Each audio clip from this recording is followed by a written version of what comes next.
We're going to go to kind of a baseball metaphor here for how we're going to organize the rest of the morning, which is to say Barry Parr is up next, but after Barry, the next speaker in line should come up and sit here in the front row or second row, and be ready to come around and speak. That'll save 20-30 seconds, which will be valuable time. So I think it's possible that Barry Parr is the dean of us all here. And his co-cider has been in existence, I think, Barry, you're saying 5.5 years? That's right. So at least a contender. Well, pardon me? Ed has been in business 6 years. 6 years, okay, all right. Just edged out by 6 months. So Barry is a publisher of Co-Cider, a community news site for coastal San Mateo County, and also Media Savvy, a blog about network media. He has over 20 years experience in online and print publishing, marketing, research, advertising, and direct marketing. There.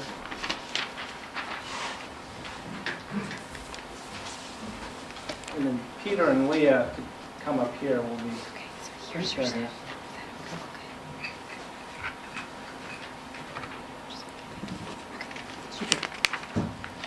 I started Co-Cider about, whoa, what just happened there? Tried to open a new tab and I kind of, there we go. Yeah, I want to, Oh, good. yeah.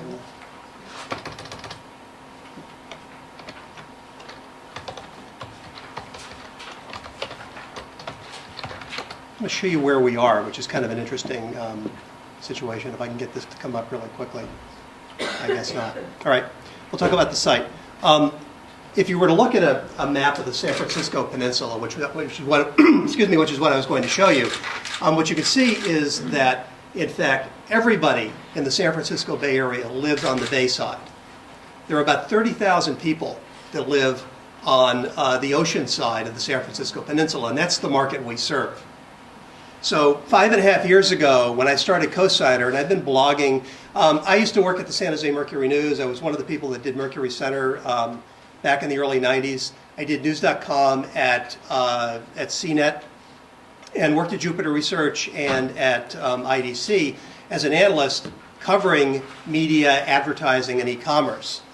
And back around, 2003, 2004, I'd been blogging a lot about why newspapers ought to be more like blogs. And I realized at that moment that there was an opportunity to, in fact, start blogging about local news, which is what I started doing back in 2004. And Co-Cider is the site that I created. There has always been advertising on the site.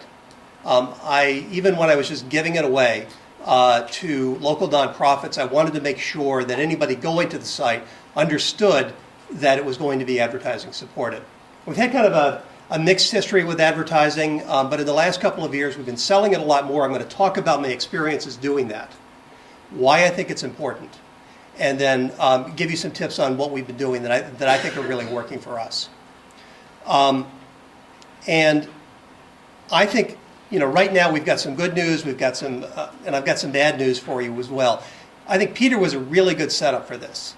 In fact, hyperlocal advertising is an important business, but it's really a very, very small business at this stage. And I don't know if anybody here has read The Innovator's Dilemma. I think I've only read one business book. That's the only one I've ever read. It's a terrific book. If you want to understand what's happening with the news business, that's really the book to read. If you hear the term disruptor, that's where that phrase comes from. And in fact, it's what's happening in this business right now. All of the important innovation is coming from the ground up. These large traditional companies that have these huge cost structures, very expensive ways of doing things, are going through a state of crisis right now, and we all understand that. The problem is they can't be saved. That if you look at the major metro daily, the economics of their business is such that they're really in the middle. They're not big enough to sell to national advertisers, and they're too big to sell to the really local advertisers. And there are no more of these regional advertisers left. Maybe the car dealers are about it, but there are no big department stores or local electronics chains or even local tire stores that really kind of drove that business in the past. So their whole business model is completely disrupted. and the change is coming from the bottom up. That's the good news. The bad news is we're still in a stage right now where the entrepreneurs who are building these hyperlocal sites are trying to figure out exactly how to make this into a real business. Some more good news, we're able to sell advertising on CoSider for a cost per thousand on the order of about $30. Now, if you know much about online advertising, you know that's on the order of 10 or more times the CPMs that most other sites are getting. The challenge is it's a really small number of advertisers. The other challenge is it's cost per thousand, and the thousands are really small, so the actual revenue that you're generating off of these sites is relatively small. CoSider reaches about 5,000 people every month in a community of 30,000. So our penetration is quite good. That 5,000 is approximately, and these numbers are not comparable, but it's approximately the circulation of our local weekly newspaper. So I'm pretty comfortable with those numbers. I feel like we're reaching the right audience in the right market, that we've got a really well-defined geographical and commercial area, that we're able to offer a package that folks can really appreciate. Let's see here. The main thing that I've really learned about selling advertising in this market to local advertisers is that you really can't make it too simple. Now, I quoted you a price, for example, I just quoted you a price based on cost per thousand, that I could sell an ad for, say, $30 or even $40 a thousand. That's not how you quote an ad to a local advertiser. Basically, what I say is you can be on every page of CoSider for, say, $300 a month. And that's a really important distinction, because that simplicity, these guys are not professional. They don't think about marketing, right? They're running their businesses. They have nobody in their organization that thinks about marketing, that thinks about cost per thousand, that really, what they want is a very simple package that they can understand and appreciate what they're doing. And that's what you really need to offer them. So that's a really important point. Let's see here. I think the other thing that we discovered in that context is that, in fact, you can charge a lot. That the rate that we charge was about twice what I initially thought we could charge, and that we sold out pretty quickly. So that's been really good for us. We've been really happy with the results that we've gotten for that. The other thing is, I really believe that advertising needs to be sold. So Peter talked a little bit about self-service. I think there may be an opportunity there, but at the end of the day, somebody has to go in, tell the potential advertiser why they should be advertising, how it's going to work for them, and make it work. Maybe you can do renewals on that basis. I'm not even sure about that. And there may be an opportunity, certainly for some incremental revenue. But I really believe that if you're going to get advertising on your site, you're going to have to go out, explain the product, and ask for the order. And that's a really hard thing to do. That's something that I am not able to do naturally. And I think that's true for a lot of people who are, journalists and entrepreneurs. And going back to the earlier issue, I'm the guy that sells the advertising. I'm the guy that writes the news. I'm the guy that's the editor of the site. And when you talk about church state, that's a big problem.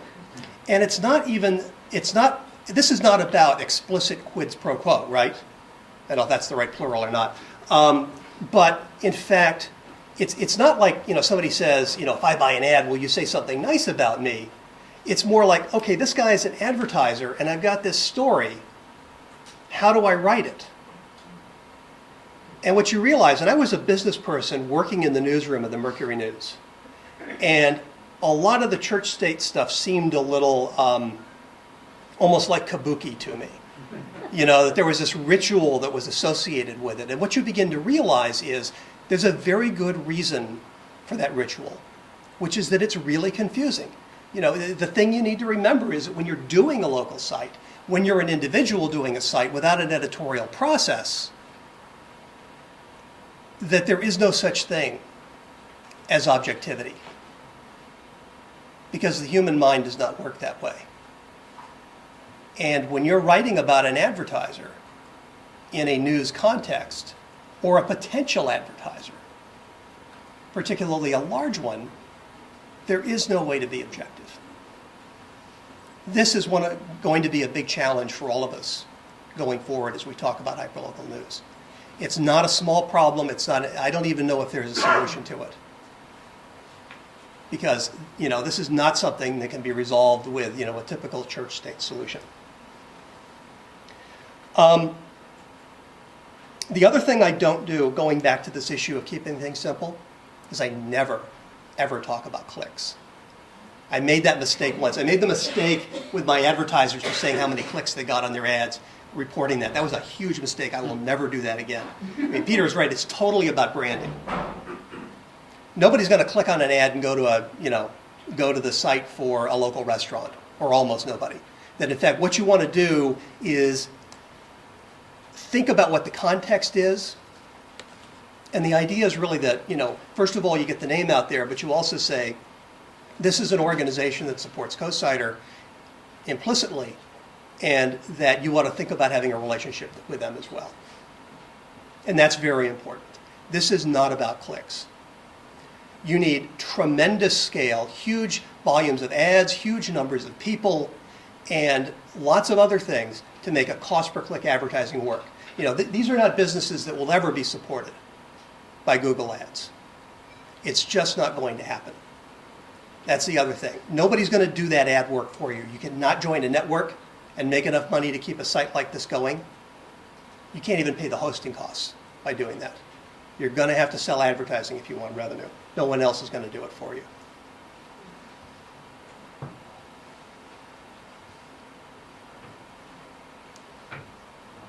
Now, given that I've only got about 7 minutes, that might be a good place to stop and ask for questions. Yes? What percentage of your time do you spend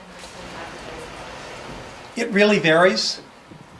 Recently, I spent a lot of time because I moved to a new ad server, so I've been spending a lot of time actually working structurally on the advertising system. Generally, I probably should be spending more of my time selling advertising than I do, is the short answer to that. But it's hard to put a percentage on it because it varies so much. I would, in my heart of hearts, I would not want to spend more than 20% of the time on advertising and the rest on journalism. And there actually is a certain percentage of that that's going to be operational and technical as well on the editorial side. Yes? Since you have a long history working with internet, you must be familiar with the phenomenon that sometimes you get great ideas, but in the wrong time, that the audience isn't there yet, or the technology isn't there yet. Yeah. So, do you think this is the right time for hyperlocal news, since there is lots of good ideas going around, but none of them are very successful? Well, I think 5 years ago was the right time for hyperlocal news. The answer is it's going to depend upon the market. The truth is, I have aside from the local newspaper, there's a weekly paper that has a pretty good site. I've got the dominant position in that market right now. And in fact, when that market is ready, or when hyperlocal is ready, I'm going to be there. And by the time that market ripens, it's too late. And that's a traditional issue when you think about Jarl's discussion earlier about entrepreneurship and things not working out like you planned, and the confusion about business models and all of that. A lot of that is about the fact that the market is not ripe when you start it. And I think that's a really important issue to consider, that in fact most of the sites that will be money makers, say 5 to 10 years from now, will have been started in a phase when in fact the market wasn't ready. So don't wait for the market to catch up with you. And the other part of it is, you reminded me of something, which is that you're going to have lots more ideas than you're actually able to follow through on, because in fact the internet allows you to do a zillion different things, and you've got to be careful about focusing and doing the ones that really matter. And I've been spending a lot of time lately working on real time and social, and building a Twitter audience, building a Facebook page. I do believe that's going to be really important. That's going to be, I think, one of the key ways of getting traffic and one of the key ways of disseminating news in the near term. Yeah. It would be helpful also if questioners can identify themselves or the publication they're with, and then if you could repeat the question sometimes too. Sure. Yes. Hey, I'm Scott Flodine with TotalCapital.com. And I like what you said about keeping the advertising sale real simple. Right. But how do you propose your different ideas when you have on your website multiple places where ads can be? I assume you can serve ads different days of the week, different times of the day. Even how do you come up with your pitch to sell? That's a great question. Which is okay. The question is, how do you keep things simple when in fact you've got so much flexibility? I've only got two ad formats. Let's see if I can scroll down a little bit here and show them to you. One of the things I did originally was I bundled this leaderboard that you see up here at the top with the banner ads that are in the right-hand column when I initially launched. And I sold out really quickly. Then I unbundled them, and it became much more confusing to sell for a variety of reasons. And I've come up with a new compromise there. But the trick is, basically, I'm selling a rotation, and I'm saying that you're going to appear on every ad. Your ad will appear on every page of the site, but it will rotate with the other advertisers. The leaderboard you can buy as a premium add-on. So I'm no longer selling it separately. You have to buy a banner in order to get the leaderboard. And so there's a step 1 and a step 2, and that's it. And each has a flat monthly price. That kind of packaging, I think, makes a big difference, and it's an important thing to do. Yes? Yeah, Louis Friedberg with California Watch. Just in terms of nuts and bolts, you're dealing with a lot of advertisers that come from the old media. Do you have like a sales package? I mean, do you have printouts of your website? I mean, how sophisticated is the pitch? I've redone it a few times, and I keep simplifying it. I think it needs to be a single page. I think you need to show them where the ad is and how much it is per month, and that's pretty much it. There really isn't much more to it than that. I think anything else, you can tell them how many, what your audience is, how many times the ad will get delivered if they ask. I do guarantee a certain audience, but the way I do the guarantee is I don't give you back money, I'll give you more ads after your contract is over if I don't meet the guarantee. And do you find that they have to be familiar with your site, or you go in there and they might not have... Right now I'm only selling to people that know the site. It's pretty well known in the community at this stage as well, but I'm not having to do a lot of introductory work on that. Let's take one more. Right here? I'm Tara Leonard from Santa Cruz Wire. I wanted to ask a question about content. Are you a one-man show right now? For the most part. I mean, I run, if you look at the front page right now, probably about half the stories are user-contributed letters or things from other... That was my question. Yeah. I would want to know, what percentage of content on your site is actually generated by you as investigative journalism, and what percentage of the site is letters to the editor or blog comments or things like that, and how do you differentiate them? It varies by how hard I'm working on any given week. Right now, so for example, you'll see here, this is a letter, and I've got it declared to be a letter. Nobody is allowed to post on CoSider unless we have their real name. And that's an important point. This is a community site. Generally, everybody knows everyone else. And no one posts on this site if I have not verified their identity and have their real name on their account.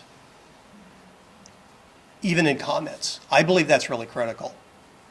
Because we cover a lot of controversial issues, people get angry, and I really want that to be clear. I would say typically it's running about 50-50 between original content that I'm creating and then letters and other information. It's not clear to me which is more valuable at this point, because really my goal is to create a place where the community can speak to itself. And it's as much about that as it is about any journalistic enterprise. Great, thanks very much, Peter. Great, thank you. I should have mentioned a second ago that you all will recognize this. Andrew Donahue notified us last night that he got hit by a late-breaking big story, and as a result would not be able to be here today. So Andrew Donahue, Voice of San Diego, is not with us today. So now we have the dean of our group. Peter Sklar is the founder and publisher of edhat.com, an online community and news source for the Santa Barbara area. Peter's also a statistics professor. That's wrong. I'm not. Oh, you're not no longer? I haven't been that for 6 years. Let's Oh, get okay. off the internet. Right. Right. Okay. And is Lisa here too? Leah. Oh, excuse me. Leah Edling, taking is that right? pictures, Yeah. an award-winning writer and edhat.com's web content editor. So, Peter. Thank you. I'm going to go really quickly. I have a 9-minute presentation, but I'm going to read real fast, and I'm going to tell you all about EdHat and how we're trying to make money. My name is Peter Sklar. I'm a longtime entrepreneur. I've started 4 companies. I developed software. I built a very successful online community for web developers. I create innovative user interfaces. And my most prominent success as an entrepreneur was achieved when I sold one of my user interface patents to Microsoft. Given my success in building online community, together with my love for Santa Barbara, I was compelled to launch the EdHat online magazine in November 2003. This is EdHat. EdHat, Santa Barbara is a great place to live, and EdHat's an online place where locals can share the experience of living there. I started out with the idea of creating original content that invited people to look around and within the community. Instead of covering the Michael Jackson trial like all the other media was doing at the time, we focused on the very local. We did crazy things. We counted palm trees on the beach, we counted planks at the wharf, and we even counted blueberries and blueberry muffins. We also priced gas, milk, haircuts, dry cleaning, mani-pedis, and toasters. And we went around asking readers to identify locations of cool things around town that maybe went unnoticed. We had a restaurant reviewer who actually told the truth. At that time, we had a really fun site with a small but fiercely local following. As many of you know, Santa Barbara's daily newspaper imploded in July of 2006. After that, there was a big need in the town for more traditional news, so we began aggregating news and also gathering citizen news. We are now the best resource in Santa Barbara for finding out what's going on, for sharing experiences, and for being part of the community. This is the protest. Even though EdHat has never advertised, we've never advertised anywhere, we get more traffic on our website than any other local site in town, and it's a pretty crowded marketplace.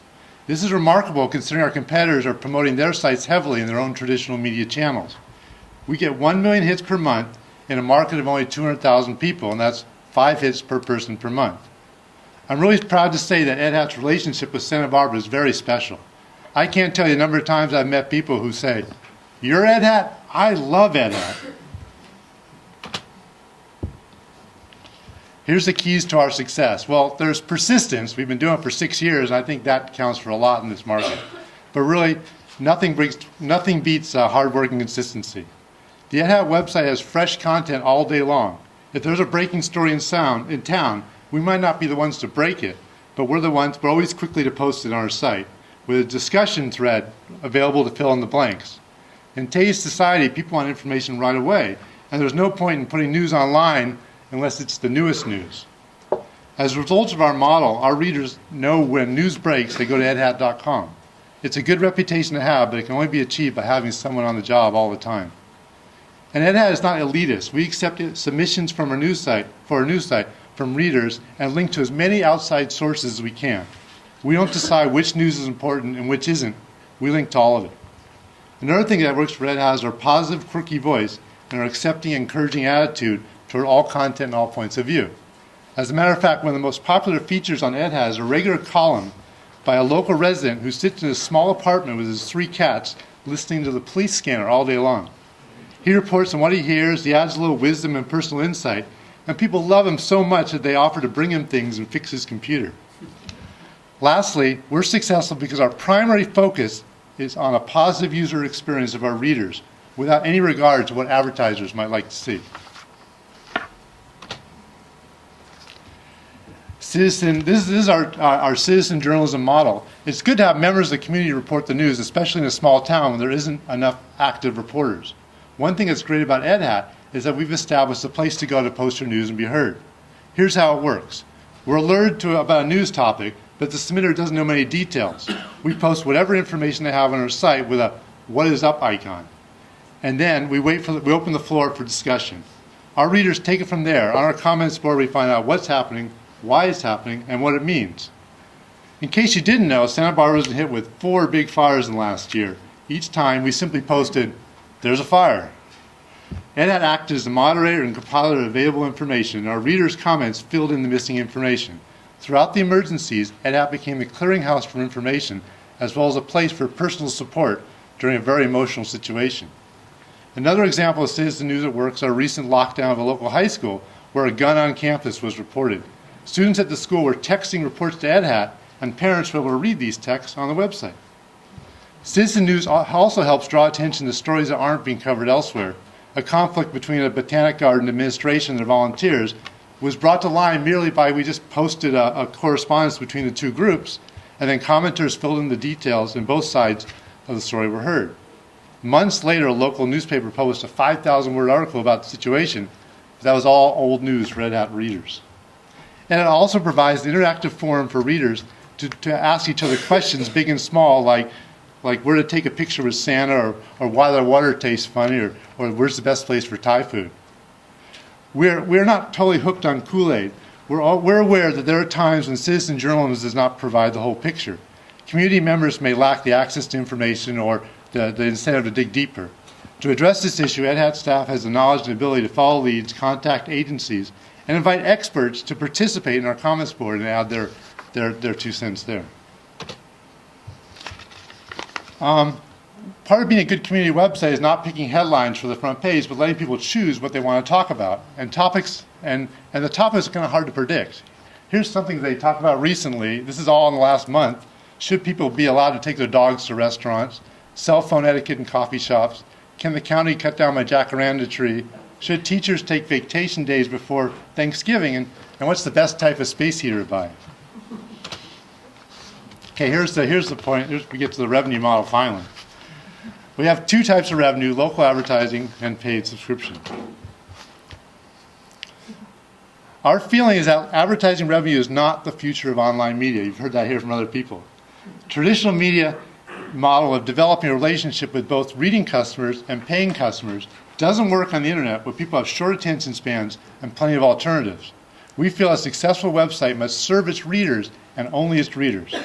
The days of positive restaurant reviews on the same page as advertising for the very same restaurant are gone. Another place not to look for serious money, as we've heard here today, is Google ads. Google ads are ineffective clutter. And even when someone does click on your ad, you need to rely upon that Google black box to give you your fair share of the profits. We're currently making our site ready for social media marketing. We'd rather have businesses in our community be part of our community than to be outsiders selling into our readers. That's me and my dog. So here's about paid subscriptions. We're selling community, we're not selling content. A good community website can't restrict access, therefore you can't charge for content. However, we believe that we can charge for the benefits of community. We ask people to make we ask people pay for a free subscription by using guilt. We say it's only $1 a week. We provide free tickets to local events, and we allow paid subscribers. This is kind of a different thing we're doing. We're allowing paid subscribers to maintain a specific identity on our website. And I'll explain that. This shows you our comments board. This is someone who's Roger Dodger and Book Lady and Auntie. These other people are identified as comment 47673. So the people who are paying for Red Hat have the names, and the people aren't are just numbers. So the hypothesis is that we're working on the premise that people want to be part of a community, and they want and that inclusion involves personal identity. Paid subscribers have privilege of the screen name and personal identity and the comments board. Non-paying subscribers are immediately identified by a changing consecutive number. Pay and you belong. We tried this experiment for about a month, and the first thing we found is those trolls, those nasty commenters only want to cause trouble. They just left because identity was their game. If they can't see their name showing up again, they didn't care to participate anymore. Overall, paid subscribers have increased, but still a lot of readers who don't seem to care. They continue to post anonymous comments, even referring to one another by their consecutive numbers. They say, "Hey, 3585, I don't believe what you're saying." We believe over time that they will. And now I get to my summary. Ed Hat is a major media player in Santa Barbara market. Ed Hat is friendly, accessible, non-elitist. Ed Hat is community. Ed Hat is unique. And our readers love us, and we're counting on them to support us.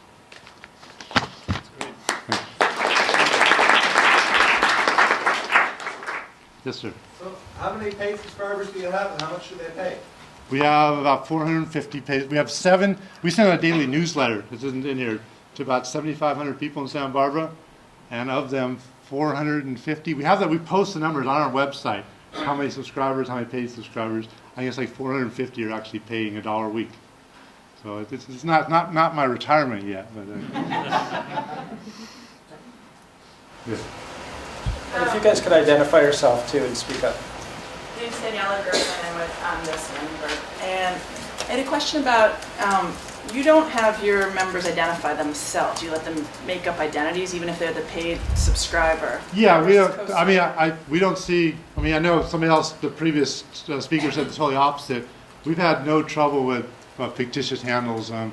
We're all fictitious in our real lives anyway, aren't we? The only time I really use our name is the bank, I think. But that's just. I mean, we've gone through this. We have a lot of people say we need to have. People should use their real names. People should use their real names. But I don't know, we haven't really seen a good reason why. Our comments board, that comment thread on, for instance, should you bring your dog to a restaurant? We got over 100 comments on that one thread.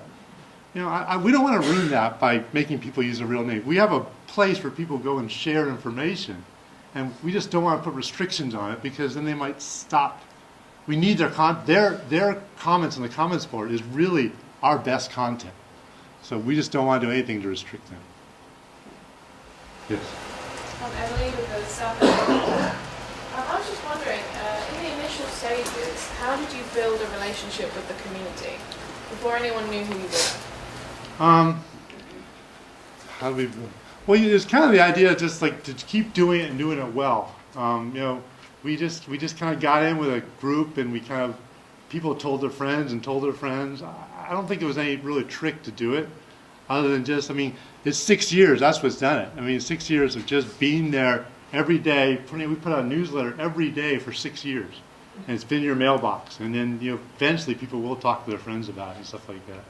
So but it's always kind of keeping it inclusive, and kind of people go to Ed Hat. They even the Sandbar is kind of mixed between people who have lived there 100 years and people who just moved there because they just made a lot of money and they moved there. And we've really created a website that really allows both people to participate. So we really have a very inclusive voice. And I think a lot of, at least the local newspaper at times, is kind of if you're on our side or you're with us or against us. And we want everybody to be with us, and we've kind of maintained that voice. Peter, your 6 years is interesting. One of the hypotheses about community websites is that stamina is going to be a problem, and because it's tough going, as you say, every day for 6 years. What has been your experience with that personally? I mean, is this a tough racket to keep going for 6 years? Is it? Oh, it's really tough. It's the days. I mean, really before the news. I mean, we used to do these "Where is it?" questions. We take a picture in town, everybody would guess. And the days before the news press imploded, I think I took a picture of a sign that said "End." And I was thinking, oh my gosh, this is our final "Where is it" contest. I'm going to quit this thing. But every day, I mean, right now, I've hired Leah to work with me now, and she's actually has a huge journalism background, which I have no journalism background at all. And it's really, I mean, it's really gotten to a point where without Leah, I couldn't do it anymore. But luckily, we have enough revenue to actually pay employees now, which is I'm not getting very much money from it myself. But stamina is huge. But you have to realize that this is a game of stamina. If you want to be in the market, to be a valid place, and people go to Ed Hat. They hear a helicopter over here, see a fire engine going down the street. They go to Ed Hat and see what's going on. I mean, they're not going to do that unless you've been around for 6 years and proved that your website always has the answer to that question. Yeah. Okay, but one of the old school rules of old line journalism is fact checking. Yeah. So have you had any situations where there's been misinformation provided on the site by people and you have to come back and... What's great, and you had Doc Searles up there, and Doc Searles is, if there's one, he's one of the mentors of Ed Hat, this conversation and stuff like that. And Doc Searles lives in Santa Barbara too. So he's been a big fan of us since day on. But he uses this crowdsource model. The crowd knows more. And if there's bad information comes up, people correct it. And finally you get to the right information, et cetera. I mean, Leah, we talked about this just the other day. Do you leave the original misinformation up there and people follow the whole, or do you take that off? That's a good question. Sometimes we do. It depends how bad the misinformation really is. But during the fires, we had, every day we had, 800, 900 people commenting on our fire thread. telling the stuff that are going on. And so we kind of maintained a page that summarized what was going on with the fire information. But it hasn't been as big a problem as you think. I mean, the real problem about citizen journalism is they don't cover the investigative journalism things. That's the real problem. But for everyday breaking things, I mean, you get pretty good investigation because everybody in town knows what's going on. They know what's going on better than, they don't have to wait for a reporter to ask them what's going on sometimes. I don't know. One more question? Oh, sorry. Yes. Yeah, it was Readberg California Watch. Don't you have some competitions at newshawk.com? Can you just talk about that a little bit? It's funny, what Newshawk is. Newshawk, the guy started, he had lunch with me for about 17 times, and there's some competing site. And basically what Newshawk does is they write 2 stories, and they put it online every day. And we get 3 times the number of hits they do. We link to them. We aggregate news too. See, we don't just do citizen news. We aggregate too. So if there's a story they cover, we'll link to them in our news page. But they are only they're just writing stories and putting them online. Is all they're really doing. But it's funny, you've heard of them and not us, probably, right? You have more web traffic than they Oh, we're hugely more. I mean, they're like, we probably get 3 or 4 times the number of hits they do. But he's the one out marketing, so we don't market. One last question. Yeah, Lyndon Johnson from Parapress.com. You talk about subscriber. Is it for someone to log on your website, they got to pay? I don't understand. No, see, our content is free. Our content is 100% free, but we kind of beg people to join us. We use the guilt model first, and then we have all these other incentives. But everyone gets the content for free, but if you pay, you get your name and color on the comments board, which is kind of fun. And we have this free ticket thing that I don't have time to talk about. It's pretty cool. You get free tickets to local events, and you feel good. It's like the NPR model, where people are supporting us because they like us and they want to see us survive. So, but I don't think you could ever restrict content on a local website using a paywall. The local newspaper actually has the paywall still, which is. Oh, is that right? They're a bunch of idiots. Well, that's a good note to end on.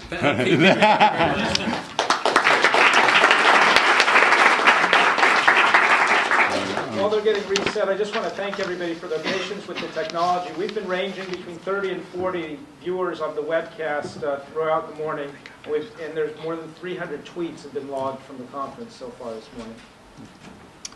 Chris? Oh, thank you. It's great to be here and great to talk about all of the opportunity, all of the optimism in journalism, which is, I think, what this group represents. I'm going to talk about a company that we've created, U.S. Local News Network. It's now 2 sites large, and we're opening a 3rd site February the 1st. But as we heard earlier today, when you have a startup, the business model changes, and ours certainly did. Let me start with our first site, San Diego News Network, SDNN.com. What you'll find is a constantly updated mix of local, national, business, sports, and lifestyle.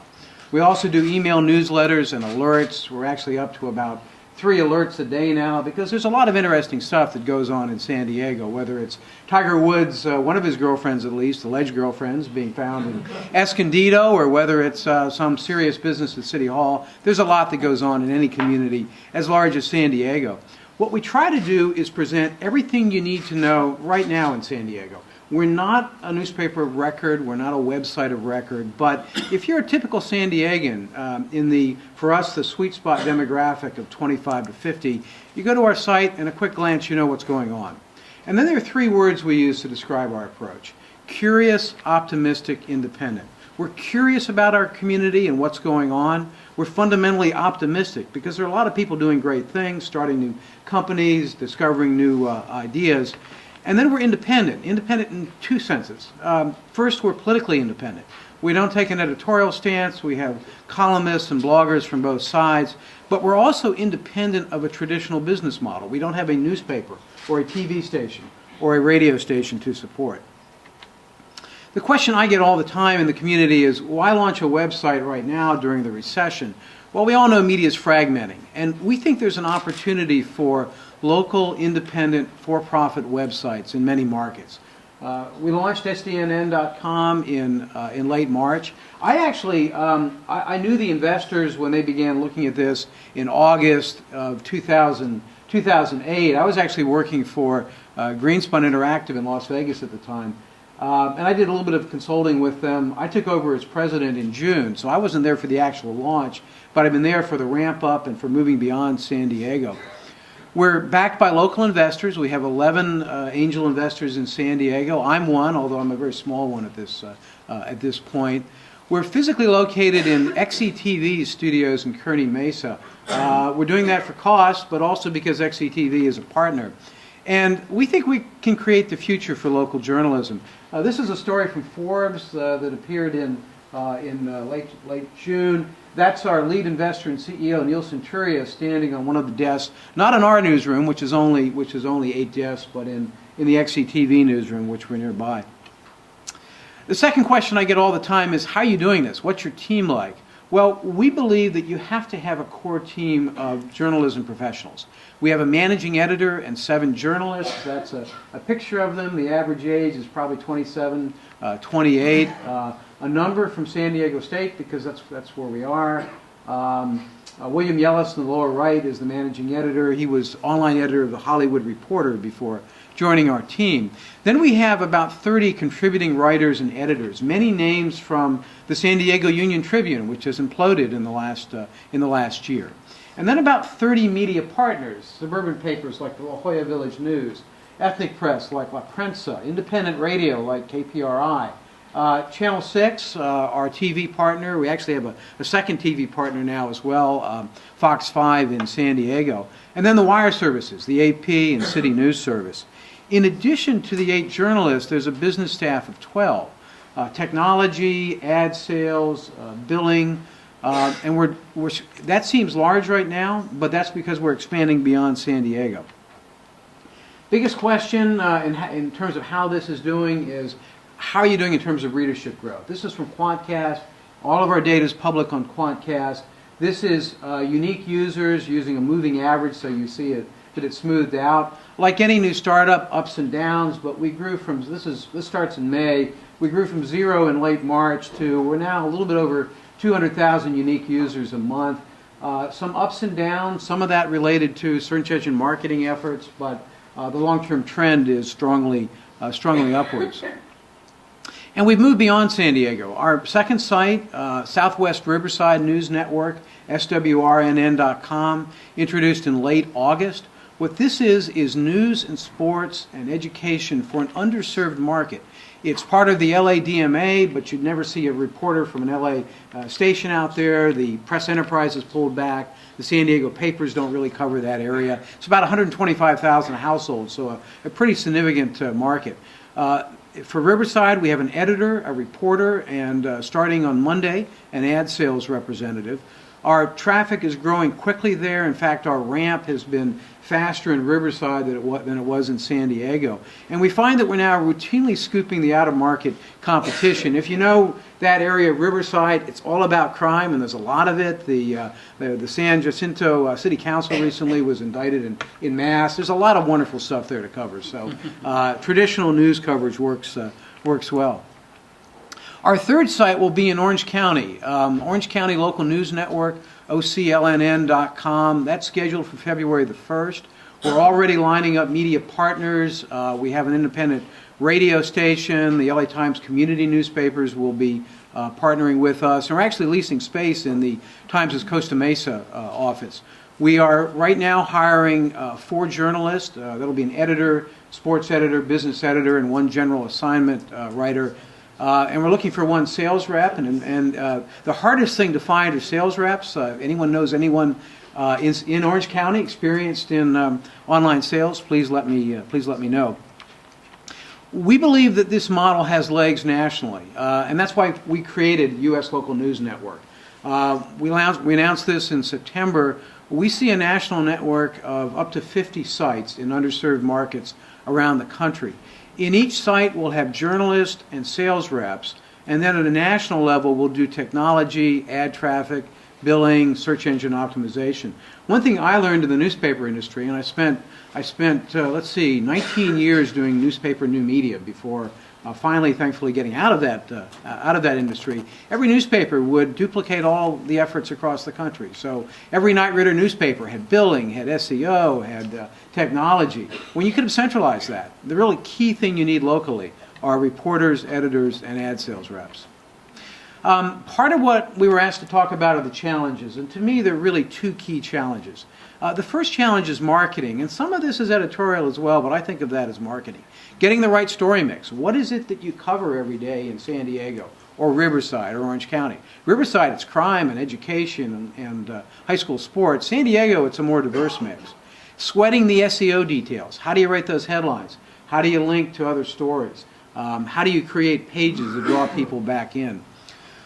Finding cost-effective offline marketing, because not everybody's online, and you want to let people know about it. We've tried billboards, which you can get at a real bargain these days. If you wait till the last minute and you can make a decision in 24 hours, you can get remainder billboards at a pittance. This is one that we had on the 15 in Lake Elsinore. What we're really doing is building new local media brands. And the second big challenge, and you've heard this before, is sales. It is really hard work to build a local advertising sales team. You've got to build that staff by hiring good people. You've got to manage the turnover. You know, at 60 days, if nothing's sold, do you keep the person? Do they stay another month? At 90 days, they're probably gone. Really hard work, and it's hard to hire good people. But the payoff is a very high CPM. Not quite the $30 CPM that Barry's getting, but we're getting $10 plus, and that's in a world where advertising networks are at 25 cents a thousand. Our strategy has been to focus on blue chip local advertisers, those ones that they aren't national and they're not entirely local. So Sempra Energy, which is based in San Diego, the Metropolitan Water District, which is trying to get everyone to save water in Southern California. The Symphony, we've had Cox, we've had the Indian casinos, we've had some local banks. We've got a large part of the theater community because we're the only people covering theater news right now in San Diego. And we believe if we can do this right, it's a barrier to entry to competitors. Ad sales may be in many ways the most effective barrier. So let me end before questions with successes in 8 months, because it's been 8 months in San Diego, 3 months now in Riverside.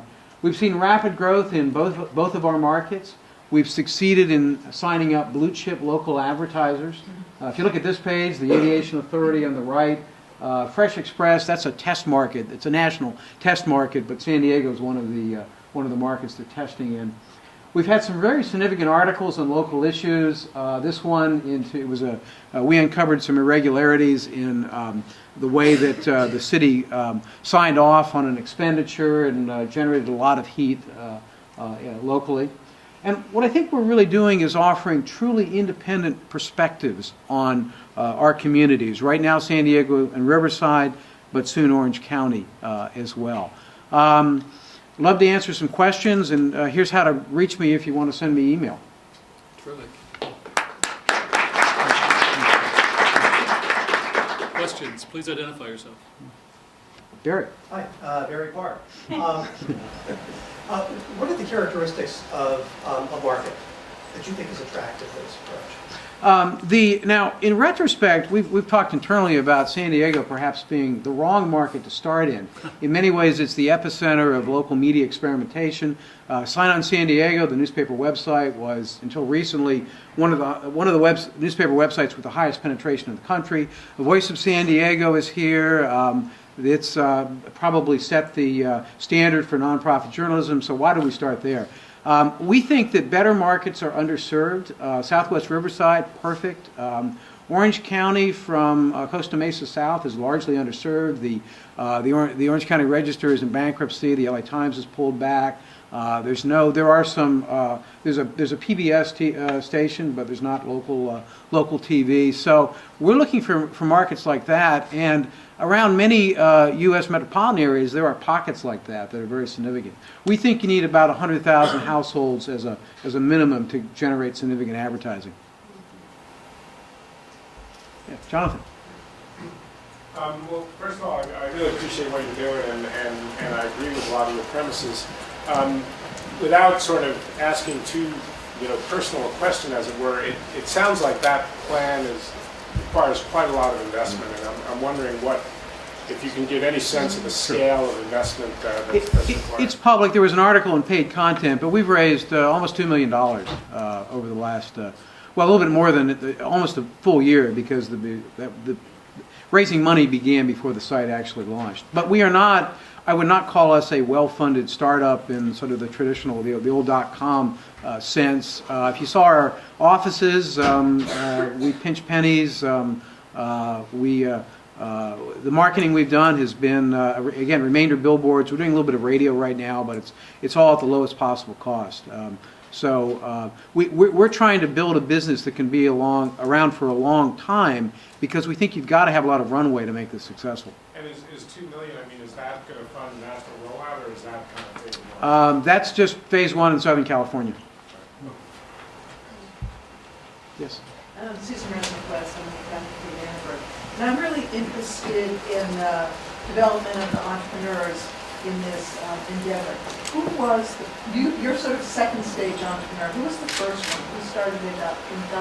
It was, and it's a very interesting history. The founder is a guy named Ron James, who actually worked for me at Sign On San Diego. I used to run Sign On San Diego.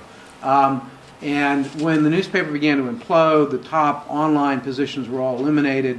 Ron started this. The investors were people I had worked with very closely. In fact, the two lead investors had a radio show on Sign On San Diego. And I sort of informally advised them while I was in Las Vegas. I worked for Greenspun Interactive for 10 months. Commuting to Las Vegas, which if I have 17-year-old twin daughters, and that just got to be too much after a while. There was a falling out. This happens sometimes, and I came on as president. I have done, throughout my career, I have done startups within big companies. I worked with Barry at the San Jose Mercury News. It's a different world because the funding is a little bit more secure, but a lot of the same things apply. You're trying to start something from scratch. It's right here. I'm Angela Shaw from reportingonhealth.org. You said that you need sort of minimum number of households in your market. I'm wondering, do you see a site like this, a hyper-local site, being able to serve low-income households? Is the income of the households important? I think the income is very important for advertisers because they do want to reach people. But I think there's an obligation to serve all. And in the low-income category would be a smart college student, just out of college, looking for the first job. We do want to serve everyone. A lot of ours, we do a lot of stories. I don't see us as directly, we're not directly targeting that market, but we're not excluding it either. We've done a number of stories on poverty issues in San Diego. It's certainly a concern of ours. We have a number of columnists who write about that regularly. We've been doing some coverage of Tijuana. If you add Tijuana to San Diego's population, then it would be the second largest urban area in California after LA. It's a giant city just south of us. Let's take one more. My name is Gabriel Martinez. You mentioned about the affiliate with different media, including the ethnic media. What is the benefit of for the television station or other newspapers? Great question. What we do, and I was typing quickly while answering the last question, but you can actually see, here are two examples. SD Unified School District seeks input as budget deficit grows. A no urgency on downtown stadium study. These are both from our partners, the Downtown News in one case, the Beach and Bay Press in another. What we do is we give them more distribution within San Diego and potential national distribution. And it really works both ways. They run ads promoting us. We think it's a good model for a lot of the smaller publications in San Diego. Okay, terrific, Chris. Thanks very much. Thank you.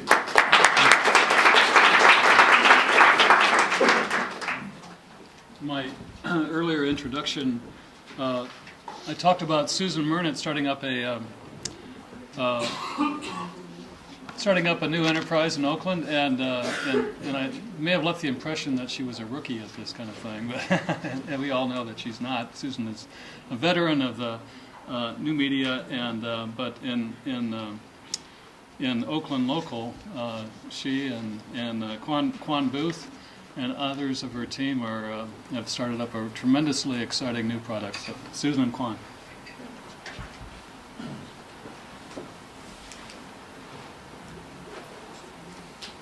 It's really fabulous to be here because Oakland Local is only about 7 weeks old. I had the idea for doing a site in Oakland soon after I went to Oh My News and then was consulting with Night Reader Digital back in 2005. It always seemed like Oakland was underserved in terms of both media and blogging.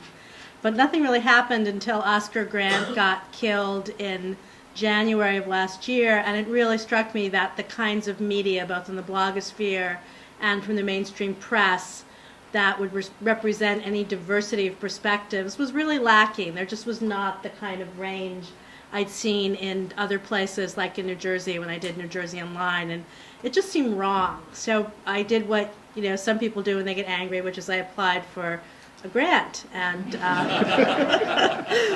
make things better, and we got it. So what I want to do is show you Oakland Local very quickly and then leave some time so that Kwan and I can really have a conversation with you, because the fact that we're so new, we can tell you things that we have done.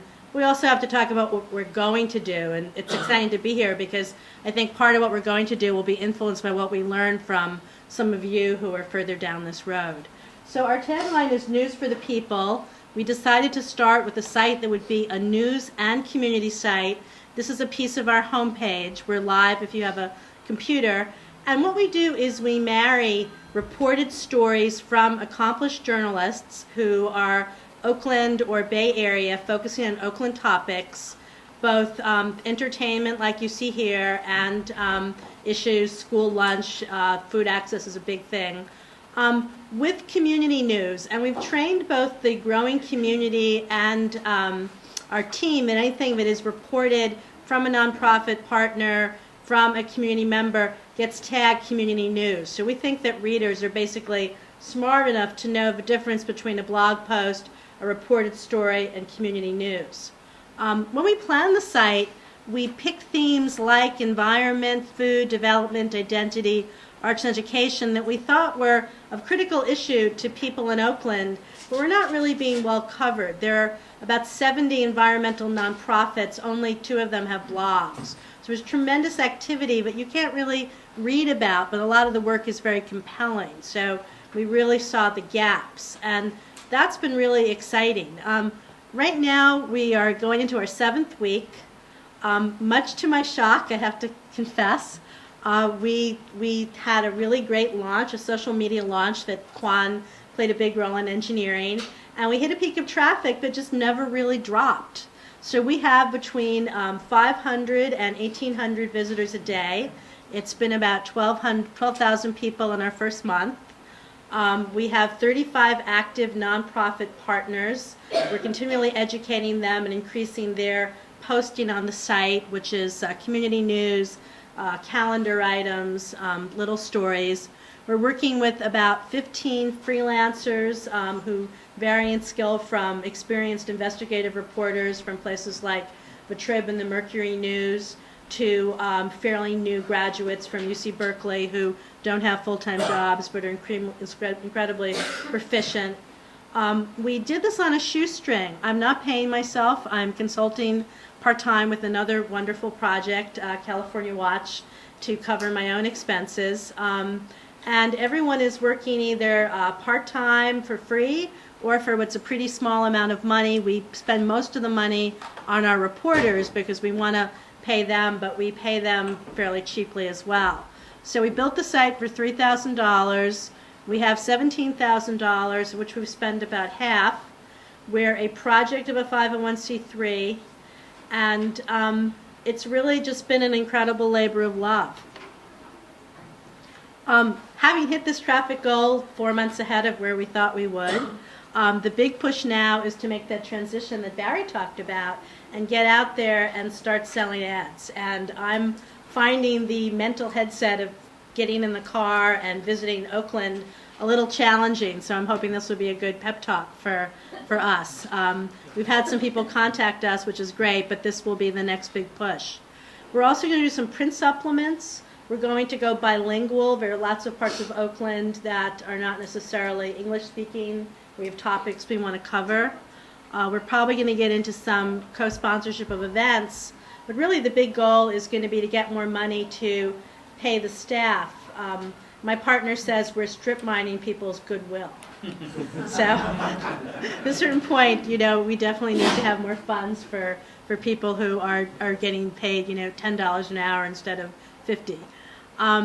In terms of reach and community, we have a lot we want to do.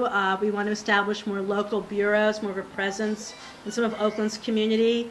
We want to continue to train our partners so that all the work that's being done can be written about. We're working hard to build that little core of the commentators who make your site feel very populated and cared for.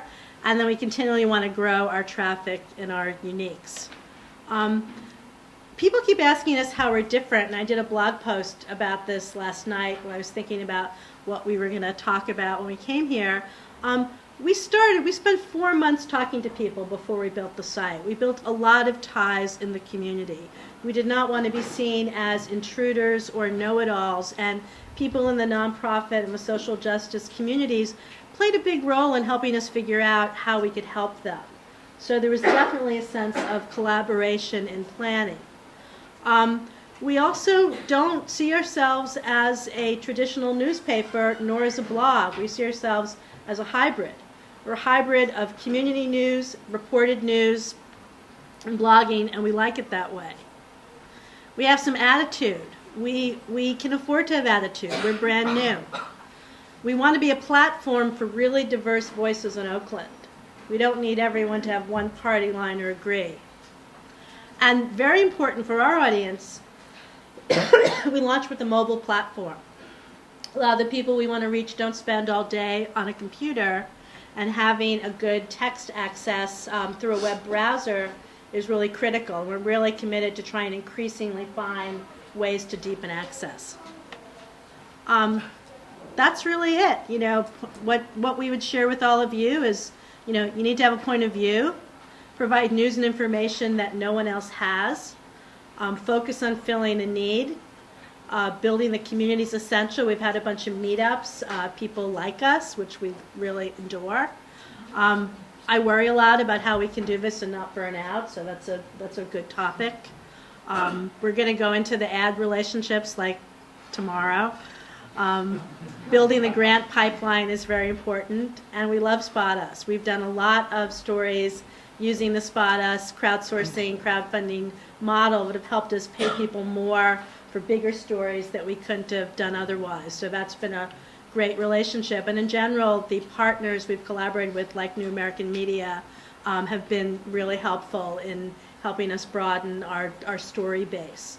But again, we are so tiny that we're doing a lot of things in sequence rather than in parallel. So coming from big companies like AOL or Netscape, it's really cool to be building something with a group that's starting out so small. And that's really our story. So love to get your comments or questions. Jacob Bayless from EmpireReport.org. We have a tremendous amount of parallels, I think, in what we're trying to do, and it's great to hear from you. You mentioned that you launched with a mobile platform, and I'm curious what that looks like. I haven't had a chance to look at it, and maybe a story behind it. But also, are you doing any app development for Android or for iPhone or anything like that? Okay. Well, the story behind the mobile. Just like Susan said, we realized that a lot of people that we really wanted to serve don't have access to computers on a regular basis. And our big thing is we want to get everybody in the community associated with the site as much as possible. So Amy Guerin, our senior editor, she was the one who had the brilliant idea to say, okay, we want to associate with mobile right from the beginning. And the way it works, the stories that come up, they get fed to our mobile platform. It's a pretty basic one. You come in, you sign in your Sprint, your AT&T phone number, and you just get the alerts delivered directly to your phone. And it's still in the development process. We're still working on getting all the bugs and kinks out, but so far the response has been good. So. And we have an HTML, we're built in Drupal, so we have a Drupal module. I read the site every day on my phone, just checking on, making sure that's working. Next question. In the back. You said that you're trying to cultivate a space for diverse voices, more people can communicate. How are you doing that, and how well is it working so far? It's working well, but only because we put a lot of work into it. Like Susan said, we spent 4 months before the site launched just really building those relationships. And I was a reporter before I did this, but I was also a community manager and arts activist, so I had a lot of deep ties in the community. So we really worked to build those relationships, to really strengthen them and bring them over to Oakland Local. And now we're experimenting on the best ways to really facilitate that conversation online. We do a lot of work on Twitter, we do a lot of work on Facebook, we do a lot of commenting on other people's blogs.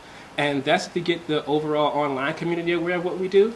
But there are also a lot of people, like I was just saying, that don't have access to computers on a regular basis. And for those people, we're doing regular trainings. We'll do a training in everywhere from a coffee shop to a local tech cafe to another news organization to really get those people involved in the conversations. One of the things that we're also seeing, though, in addition to having the technological divide, they're really having a problem figuring out that they can have conversations with journalists. Most people, when they think of media, think it's a one-way conversation. So we're really getting people to be comfortable in the fact that, no, you can talk to us, we do listen, we do take into account what you're saying. And even though we've only been up for 7 weeks, people are really starting to get the message that, okay, this isn't like a traditional newspaper. People can people can send an email to Oakland Local and they will pay attention to us. And we're starting to see that in the comments, in the Facebook messages, in the emails. And even though we've only been doing it for a little bit of time, it's starting to bubble over. So. When you work with nonprofits as contributors, how do you get to encourage them not to basically just submit like an announcement of a press release or an event? Because that's sometimes I sort of see in discussions with some other folks about contributing either from a nonprofit or from a business point of view. What you end up with is basically sometimes just announcements. Mm-hmm. And I'm like, I could just link to an announcement. How do you get them to contribute actual stories? And do you preview that information before you post it or edit it? Well, there's a couple of things. First, we preview everything before it goes on the site. We have a moderation panel, and if there's anything incredibly promotional, we'll try to make it as editorial as possible. But we also post things in different tiers. We have our reported stories, we have our community content, we have our blogs, we have our opinions, and everything is really clearly labeled.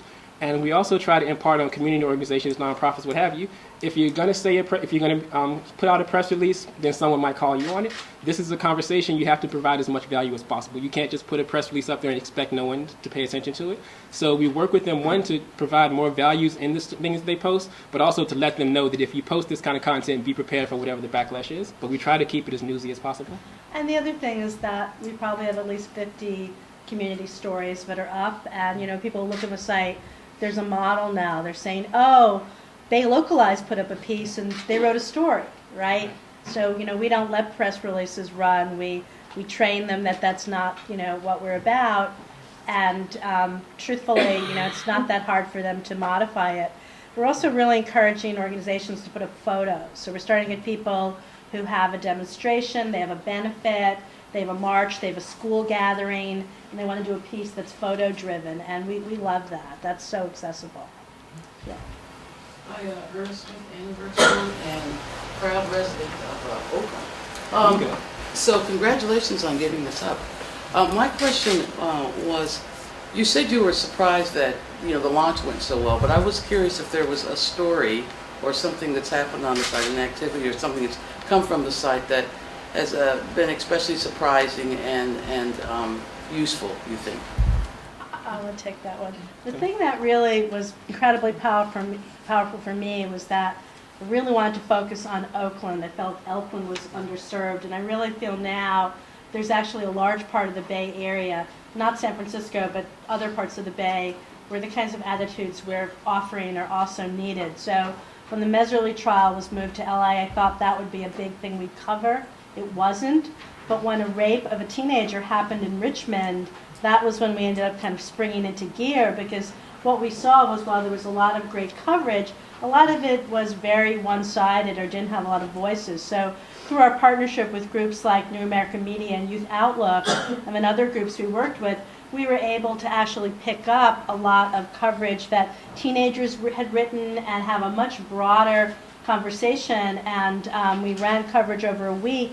And actually, a bunch of our coverage got picked up by the New York Times because I think we were offering that range of perspectives. Kwan knew some people that we got to write for the site, some people that we had through networks, and that made me feel really good that we actually were enriching the context of what this incident meant to different people and how they were thinking about it. Let's make this the last one. Yes, here. Can you talk about your use of Twitter and Facebook? Yeah. At the moment, we have, I think it's about 1,700 Facebook fans and just about 800 Twitter followers. And Susan and Amy and myself all have big standings on Facebook and Twitter coming into it. So the first thing we did was just tell everybody in our following to follow the site, become fans, and really interact.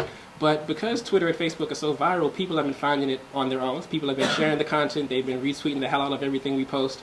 And I've been amazed personally just at how viral it's been. We got a push from some of the local bloggers, some of the people in the community. They talked about us when we came on, but a lot of it has really just been word of mouth. And in I'd say the last 2 to 3 weeks particularly, we've seen a lot more interaction on Facebook, whereas people are posting their own events, they're talking to us a lot more, and it's really, at least in my opinion, we're starting to use it to source stories. Well, the people are important about, care about this is what is really going on in the community, and we're taking that into account in our editorial. So far it's been really effective, and we get a decent amount of traffic from Twitter and Facebook now. I say it's our top, at least not top 5 sites. Yeah, and I'd say the one thing is we took off the automatic refers. At a certain point, people said, oh my God, if you comment yourselves and then you put up a link every time you post a story, it feels really spammy. So we actually slowed down, especially on Facebook, the number of posts that we're putting up, especially ones that are just a headline.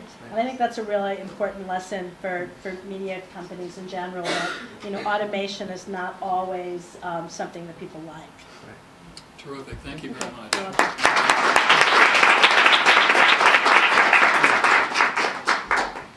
We're on a roll here. One interesting and very promising site after another, and now we have another.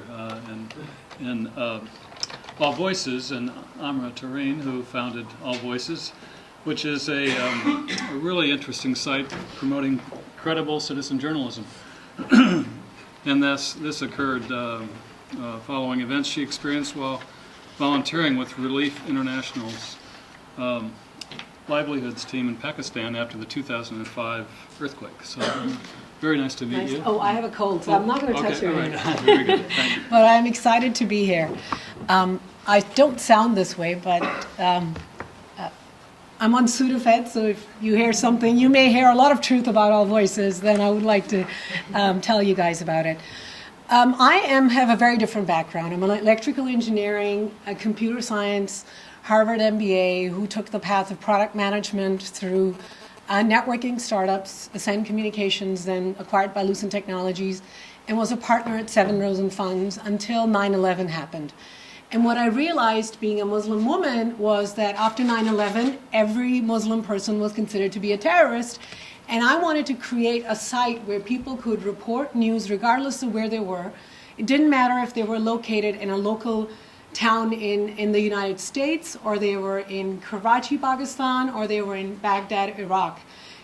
They could report regardless of where they were, using cell phones, using computers.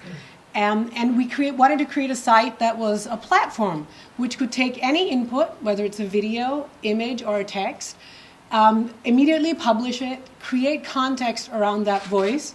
And what I mean by creating context is to see what else exists out there on the internet, from mainstream news, from blogs, and bring them all together for a place where other citizens could actually add more content, collaborate, and also have a conversation. So All Voices has a very simple model. It's based on the citizens and also based on technology and algorithms, because I am a technologist by background. So I looked for venture capital. Being from the venture capital industry, I left in 2006 to develop a plan as to what are the components of technology that I would need to get All Voices going. And what we did was I partnered with 2 professors from Northwestern University, and we took some technology out of the university, and a guy from Stanford, who was a Digital Vision Fellow there, and we started All Voices. But I'm a little different than most of you here. I developed a business plan based on technology and scale, and using citizens in the model, and using advertising. But advertising models only work when you have a lot of page views and you have large number of uniques visiting every month. So that's the model that I went to venture capital, and I raised $4.5 million in Series A, August of 2007. We launched the site last year in July, and so far, as of last month, we have over 220,000 citizen reporters from all around the world, and we have 4 million uniques a month traffic going to All Voices. And interesting enough, you'll ask me, how is the breakdown? 40% of our contributors are from the US, the rest are all international. And let me go into a little bit more as to what I call a contributor, what I call a reader. And how do you try to get contributors, and how do you try to get readers? Readers come to All Voices through search engine optimization. And writers come through either conversion from SEO, who become writers, who find out about us. We do a little bit of online marketing, and all that brings us the contributors, which we call writers on All Voices. Now, readers come through search engine optimization. So let me give you an example. There was a fire in a local town in the US, which was not covered by the local newspaper. Now, I have no idea how this citizen knew about us. He uploaded images and wrote a paragraph. Within the 24-hour period, he had over 6,000 page views through search engine optimization. He had over 70 comments, and there were people from the local school saying, hey, the building is on fire, the citizens can come and stay at our school for overnight lodging. There were other people who were talking about, yes, my brother wasn't caught in the building. And this guy was surprised, who actually created the news event. He was asking in the comment section, how did you find out about it? So the people were answering back saying, we typed in the name of the town, the date, and the fire in Google search results. And All Voices showed up as the #1 search result. And so as they were finding out, they were also clicking on it and coming to All Voices and registering and writing on All Voices. The other person said, I saw it in my Facebook feed. So what we automatically do is we create the page for the user. The user has to register. They instantly get a profile page, and then they report a page where they can upload photo, write text, whatever they want to do.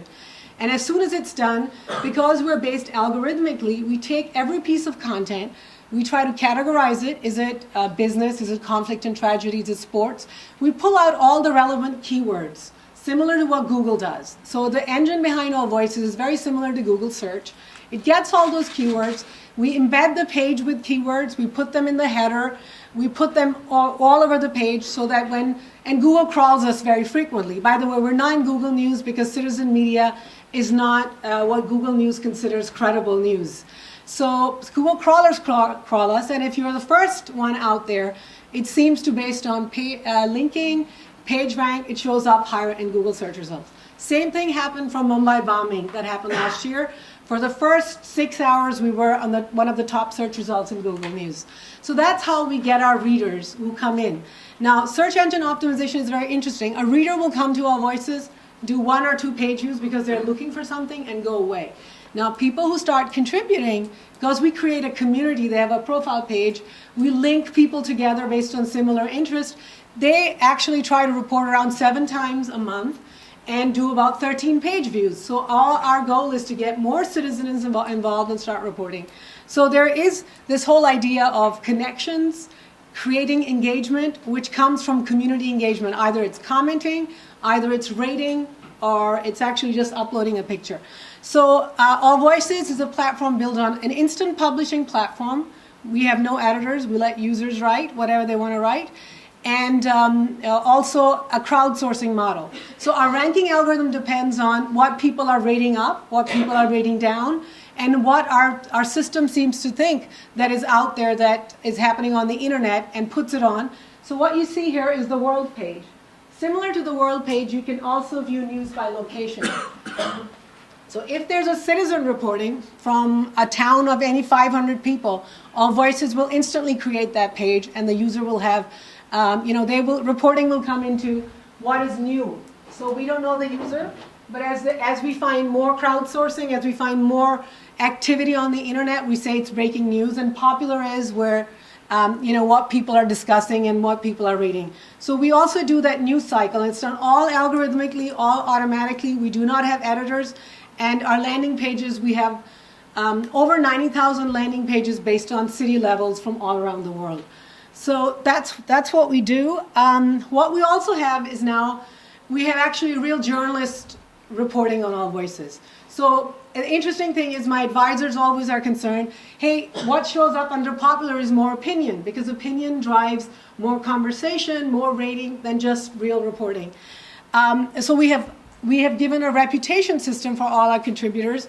The top contributors we're finding are more journalists who are writing reports from on the ground than just opinion. And they're judged on several factors. How many people become their fans who are constantly following them? And then we have, other levels, 3 different levels of reputation on All Voices. And what we've started to introduce is we also pay people per page views, per quality, plus original reporting. And we've just started to play around in the incentive program. And some journalists are also, we've just started to pay them per post. So originally we just started as citizen media, but now we're going into a hybrid approach of actually hiring people for reporting purpose. Still no editing, it's what they write. We don't have a bias, we don't control it. We let crowdsourcing, algorithms, and the community decide what shows up, what doesn't show up. Business model, ad driven, because from the model that I presented to my VCs, it's based on page views, it's based on unique traffic, it's based on return rate, how many people keep coming back to All Voices. And then we have just plugged in for now Google Ad Manager done by my CTO, and we're just using third-party ad networks to put ads on All Voices. Now, those are not higher CPM ads. They're around $1. Run of site is what we're getting. But I am focused on hiring a sales guy to actually optimize third-party ad networks, and they maybe based on location, get some location ads. So the underlying algorithms for All Voices is based on location, so we can pinpoint down to zip code, which we used to have a big map and you could zoom in and get location, but you can't search engine optimize it, so we had to use lists, and also based on category and keyword. So we can do that amount of targeting on ads as well. The platform is open to anyone, instant publishing, and we continue to grow. And I've recently was working this year to raise Series B round of financing. It was a very hard time to raise the second round of funding, especially when you're not throwing revenue. But I'm glad to say we just closed another $4.5 million. So All Voices on its total is $9 million capitalists in equity and debt from Silicon Valley Bank. And we're continuing to make the user interface more friendly, let our name known. One thing I've been really bad at is not being marketing the site. If you look at it, we're on Alexa 2500 site, but not a lot of people know about us because we've really focused on the technology element. I do not have journalists on staff. I've just hired one as a contractor to deal with the Pro Voices program, which is where we are going to pay some journalists per post. My advisors, I have journalists, but looking forward to actually making All Voices work more from local level as well as global level, because what we found is there's really bad coverage at local and global levels. There's a lot of national coverage. So that's what All Voices is in a nutshell. If you have any questions, let me know. Yes? Two questions. One is just you mentioned that you go on to pro journalists or professional Pro journalists. Voices, yes. But how come? And the second question is, I recently had an experience where a story that I had written was plagiarized very badly, and not your site, but a site where there was... Oh, that happens. Absolutely. How do you control that? Very good question, both of them. Pro Voices, to me, part of our revenue model, which I'm going through a change, not only is just advertising, it's also syndication model now. And my board wanted me to partner with mainstream media. Now, it's interesting, as you know, mainstream media is in trouble, and my board says, no, go get mainstream media as partners. So what I'm pitching to them is saying, hey, you could use us as citizen media platform, whereas you convert your readers into writers, and we will feed back, the most popular, highly ranked material back onto your site, and we can do some rev share. So what I noticed for mainstream media is they really don't care about a lot about opinion, and I would say 80% of All Voices is opinion. So what I wanted to do was hire journalists because I want them to do breaking news, on the ground, real news, and some maybe even investigative reporting based on what they're doing.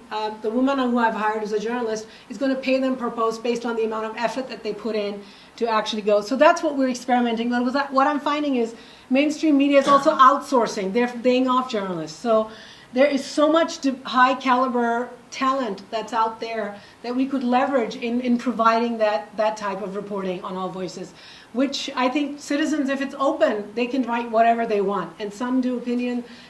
Actually, we have 10% of our users were doing copyright violation, just cutting and pasting. And 10%. So initially, we were like, what are we going to do? But interesting enough, All Voices takes in news feeds. And we're also looking at the internet. So since our algorithms are getting news feed, what we can detect is if 5 words string together from a news article is being copied, we can detect that it is a violation. But what I've done is we've said just tighten that. So if someone uses 250 characters from a mainstream article, maybe they're quoting it, so let it through the system. If it's over 250 characters, flag it saying it's a copyright violation, the system has detected it, because we're algorithmically based on matching algorithms, and we can match one text against the other. Flag it, tell them, change it, because, or I'm a thief, I'm stealing it. So what we saw is they were still posting it. And so what I've done is the new one saying, just do not post it. If it's greater than 250 characters and between 500, just get rid of it. Just say, no, you can't post it. Because what we wanted to initially was to let anyone come and publish, but what we're finding is that it brings the quality down, and as we're getting more and more, like Examiner, we're getting Examiner journalists writing on All Voices, and when we ask them why, it's because they say they get the page views, which they don't get, otherwise I should mention, they get the page views, and they get a diverse community of commenting going on. The other thing on All Voices, what we're doing is, which I'm not a journalist, is I've found that we degrade things pretty quickly. So we don't want anything to be 6 or 12 hours old, because some of them are saying, change this stuff. So we're forcing down things to move off the landing page quickly. And only 20% of our traffic, by the way, comes to our landing pages. They go directly to the content pages through search engine optimization. So all this is great learning, and again, we're evolving. And coming back from a venture background, every business, unless you're really lucky, takes 5 to 6, 7 years to really take it out from the conception to exit. So for you entrepreneurs, keep hanging there. This is my 2nd year and 3rd year with the idea, the concept itself. So I continue to chug along. We'll see how long my board will keep me as the CEO or hire in a real management. That happens all the time too. So we'll see what happens. Any other questions? Yes. Most of your traffic is outside of the U.S. Yes. Why is that? Is that because of the search engine traffic in general? It's global because they're global posting. So people post. So interesting enough, I'll tell you, CNN picked up a piece where a Sudanese during the Sudan election covered and put original photos and wrote for All Voices. So we have a mix of all of them. So actually, our contributors, 40% are U.S., the rest, 60% are international. And if you look at a company which we consider All Voices, not really competitor, but they started with the syndication model, Global Post. Yeah. That only covers international news, and it's syndicating. I heard they did $2 million in revenue last year. Yeah, they're much smaller than you in terms of traffic, though. Yes, they are. Because I don't think they're focused on a destination site. We are a destination site, and that's what we let it do. So we don't choose our traffic, just like Facebook. Just like Google, 60-40 is the right rule of organic traffic. Any other questions? Yes, sorry. David, you want sorry. Very impressive that you were able to raise not a second $4.5 million in this the year. current market. Oh my God! Tell me, this year's been a year of no, and I feel like I'm sick and I'm tired. I want this year to be over. It was a year of rejection. Can you talk a little more about your revenue model? But what revenue you've generated in the first 2 years and what you're forecasting for the next couple of years and what's going to drive it?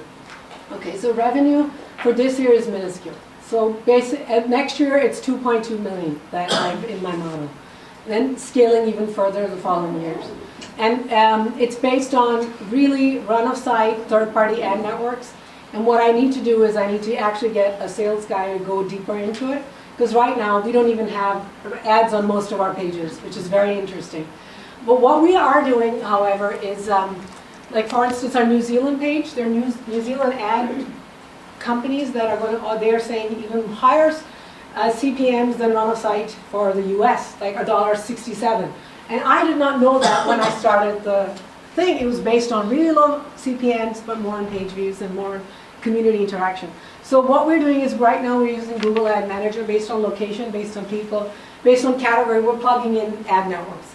But I need someone to optimize it because my team is engineers and me. And I'm not good at it. I need to start focusing on ads. Amra, thank you very much. That's Thank you.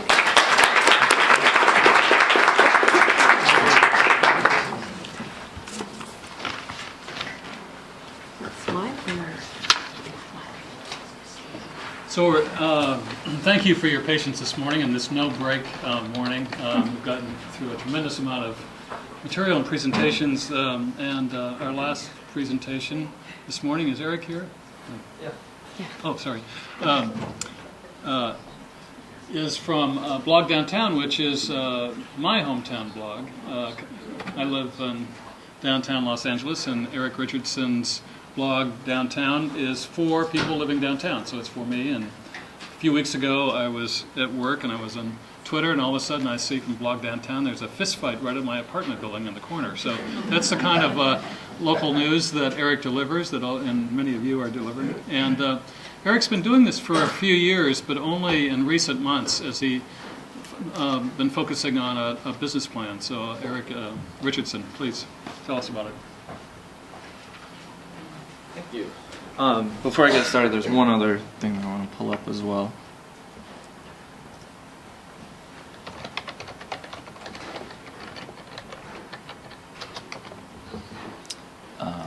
Okay. So we go from hearing a very global approach to probably one of the smaller geographic area sites that you're going to hear about today. Blog Downtown is a site about downtown Los Angeles, which is, maybe 2 miles tall by about a mile wide, something along those lines, and a neighborhood that only very recently really has a residential population. Downtown for the longest time was just about office buildings. Our city councilwoman likes to describe it as the world's largest office park. 6 o'clock, everybody goes home, downtown's empty, and that was what it was for a number of decades. But in the starting end of the 90s, right around 2000, you had this influx of residential population coming into downtown, coming into office buildings that had been converted into lofts and apartments, and sort of showing up in this place and creating something brand new. And so we, that's our population, that's where we're targeting, and we've had a lot of fun with it. Sort of a little snapshot, we publish about 80 stories a month, sort of 4-ish a weekday. Last month we did 140,000 pages off of about 40,000 unique readers. So, it's small, but our market is small. I like to think of it more as sort of, we're the size of a farm town paper rather than, Los Angeles as the second biggest city in the country. So I wanted to sort of, from that intro, back up a little bit and talk about how I got to this point with the site, because I think that that's really the relevant story when it comes to how we got to where we are in terms of trying to make a business model. So let's see if this works. I wanted to start off with, here is an image of what Blog Downtown looked like very soon after its launch in January of 2005. And you can see from the image that we just had up of what the site looks like now, we were in a very different place. My backstory is that I grew up out east, came out to LA to come here to USC, actually to Annenberg, but not in the journalism program. I moved downtown in May of 2004 after being around campus, and did it just because it was sort of midway between school and where I was working. It had some fun old buildings, but I really didn't know anything more about the neighborhood. I started writing just because there wasn't anything out there, and I had a personal blog, and so I started writing about, walks that I took through the neighborhood and fun historical facts that I had discovered. And Blog Downtown was really born from there. As you can see from this slide and from sort of, here's a great example, a Next design in 2006. Here's a story about my wife and I going on a bike ride and sort of talking about different, a little hidden element of downtown that people might not have known about. And that's what we were doing. It was very personal, it was very informal, but it started to grow an audience, which was never entirely the plan from the beginning.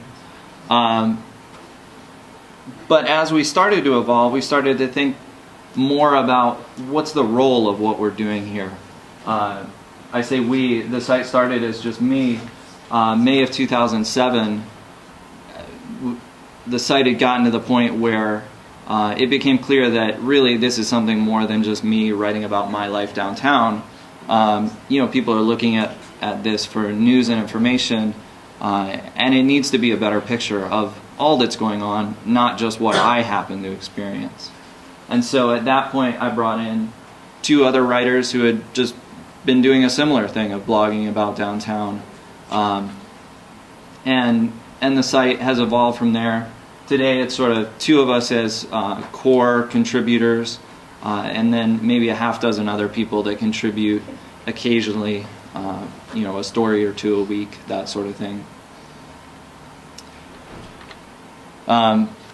Like I said, very different look today, very news-like. We launched the core of this design in April of 2008, and I think that push to sort of all of a sudden we look a little more like news, we're reporting more like news, wait, what are we trying to do with this? That was the point where we really started looking at, okay, what's the model? What are we trying to turn this into? And how does it become something that can sustain itself going forward? We looked at, ad revenue models. We looked at the idea of being a nonprofit.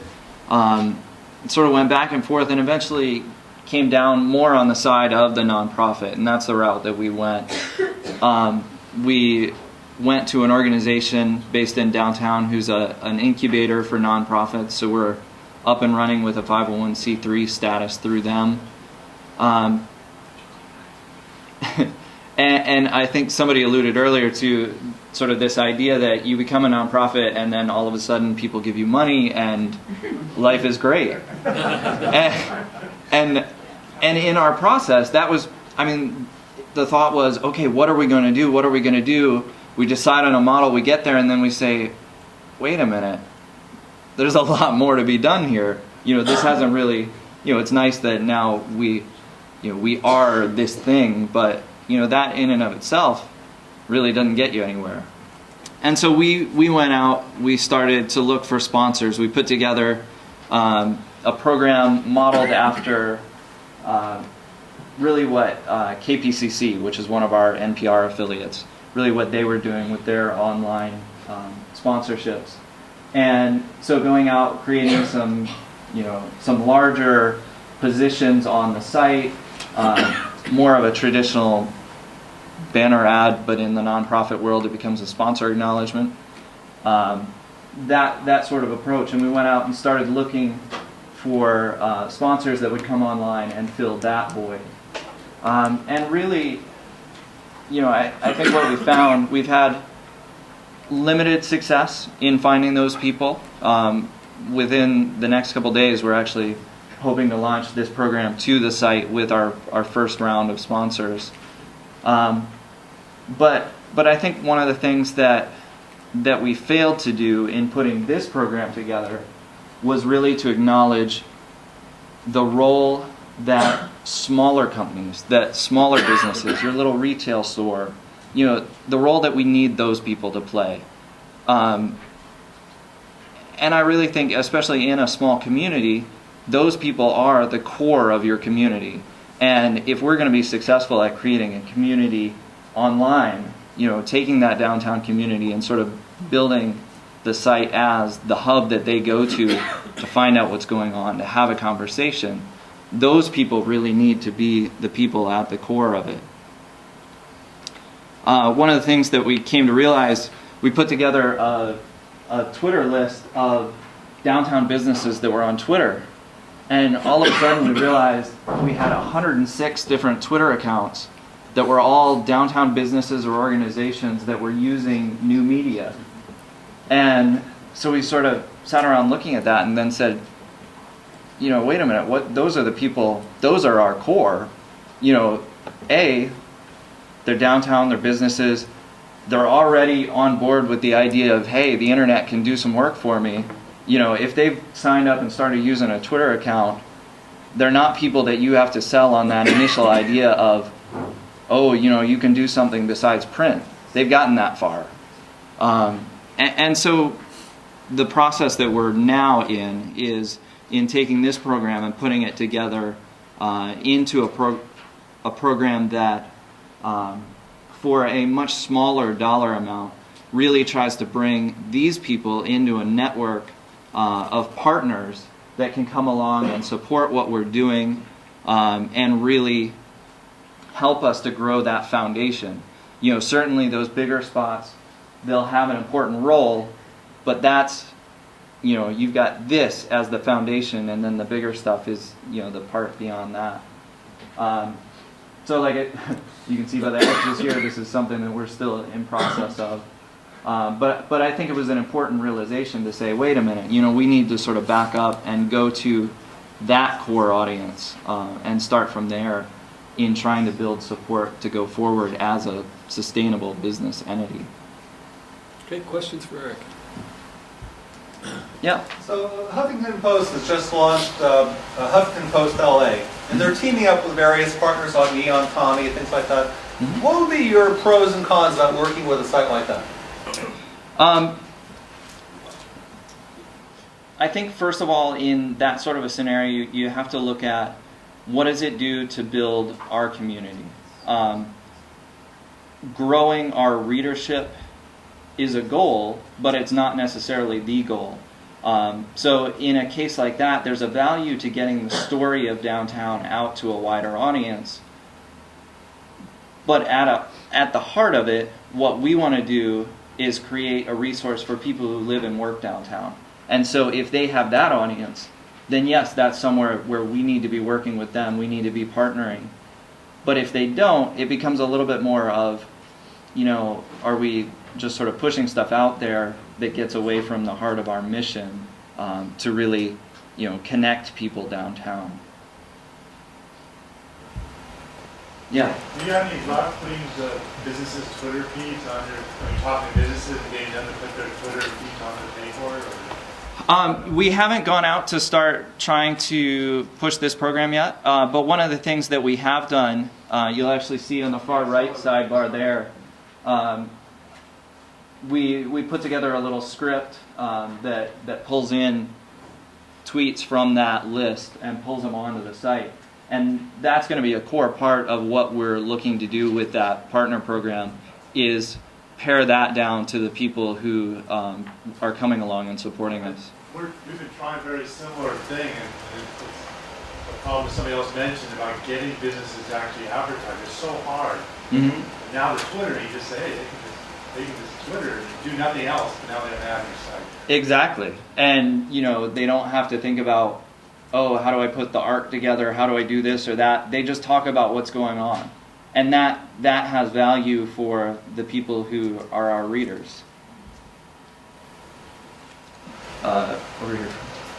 So in trying to kind of build your audience and kind of build a community downtown, the online community downtown, how are you kind of fostering civil society engagement, with like the Midnight Mission or other like organizations that are downtown? I think part of it is trying to do our best to tell the story of what's going on. It's the media stories that you often hear coming out of somewhere like Skid Row, where it's such a horrible place and has been for so long, but yet that's the story that so often gets told is, oh, you know, these gritty streets that are dangerous and they're this and that, and you know, for somebody who lives downtown, that's not a useful story. Yes, they know what Skid Row is. Our job is to talk more about very street-level individual programs that are going on, chances that you have to get involved with real things, instead of just saying, oh, go support the mission. You know, hey, here's what the mission is doing that's a cool program that downtowners should be behind. So really taking the story and personalizing it to the fact that, you know, this isn't something far away, it's something a few blocks from where you live. Yeah. What's the price range of what you can sell to them for? What kind of packages are you trying to sell? 2 weeks, a month? Just love to get some feeling of how you're thinking about pricing. Well, and that's sort of one of the more interesting things with the profit versus nonprofit decision is when you go the nonprofit route, you have a little less flexibility on where you're going to go with that. But yet also more freedom to be able to push that idea that you're pitching people on supporting what you're building, and you're pitching them on brand association instead of selling their product. What we're trying to do is to get people to buy in a month at a time. We hope people stick around a lot longer than that. But we're not targeting ad sales as much as we're targeting, hey, become a sponsor, and in return, you know, your name and logo and message is going to show up on the site, and we believe there's value in that for you. Yeah. Are you going to stay nonprofit, and does it, what kind of, from a financial perspective, what benefits does it provide you right now? You know, it's funny. One of the things that I was thinking about as I was looking to come here is, I think on some level, you can go either way, and you still have to do the exact same thing. Philosophically, I really like the approach of saying, hey, we are a nonprofit community service, and it's, as much as anything, it's just our way of planting our flag toward that mission, rather than something that has a direct benefit. Now, it does have a benefit in that we're able to go out and target foundations and people like that that are much more likely to give to a 501c3 than they are to support a for-profit business. But on this core level, I really think it's a wash, and it's, you know, you're fighting the same fight either way. Eric, thank you very much. Thanks to all the great presentations this morning. Lunch is next, and when you leave the room, there'll be lunches set out. Grab a boxed lunch, head out in the patio, or down in the lobby downstairs, or a bench outside. And please use this time to kind of move around and meet all the cool people here. Since we're a little bit late, we're gonna reconvene at 1:10 with Jonathan Weber and more presentations. Thank you. Yeah.